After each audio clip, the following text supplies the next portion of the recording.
When you saw this response that she gave in Parliament, were you surprised? I don't think I was surprised. Surprised is not the word I would use. Was I scared for her? Yes. And you must have been scared because this is completely at odds with what you know the truth to be. Correct. And you would have expected that there ought to have been a proper resolution of this by coming clean and admitting that it was wrong and false. Maybe I can give my full thoughts on the matter. Maybe you can answer my question and then you can elaborate. I'm just asking what your expectation would have been. Yeah, I can't answer that because it didn't occur to me. Like, Ms. Han and Mr. Singh had a feeling. I mean, they had that conversation that she might be pressed, but I didn't. So I had no. I thought it was done. Like, I didn't think that it would come up again. No, so, I understand. I'm just asking you because, see, you're telling us that you didn't know that there was going to be a discourse in Parliament, right? On Correct. this. Yeah. And you saw it secondhand, as it were, later in the day. Yeah.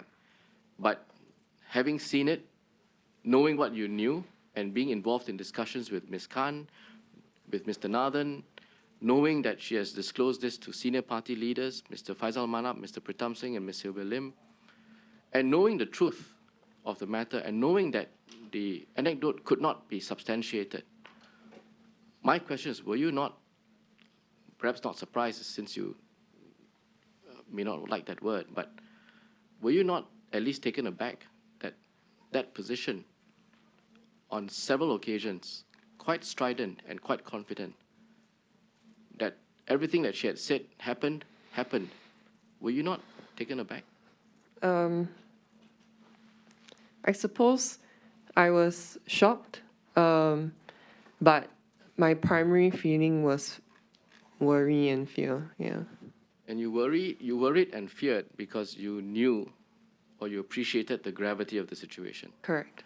To have lied once in Parliament and then repeated the lie again Correct. 2 months later. Correct. Correct? Yeah. And your expectation is that perhaps it's not. Let me rephrase this. Your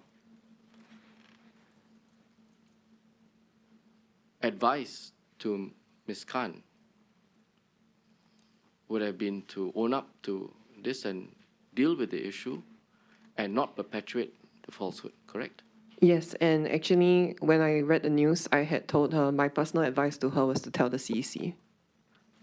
When you saw the statement that she gave in Parliament on the 4th of October, and knowing what you knew at that point in time, were you not surprised that Mr. Singh would sit in Parliament along with Ms.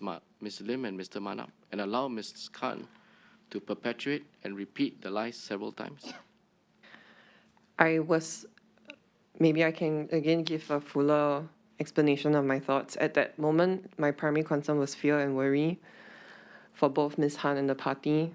It was only much later when I had more time to think about it that I felt that he should have spoken up. And why do you think he should have spoken up? Because he's the leader of the opposition and of the Workers' Party.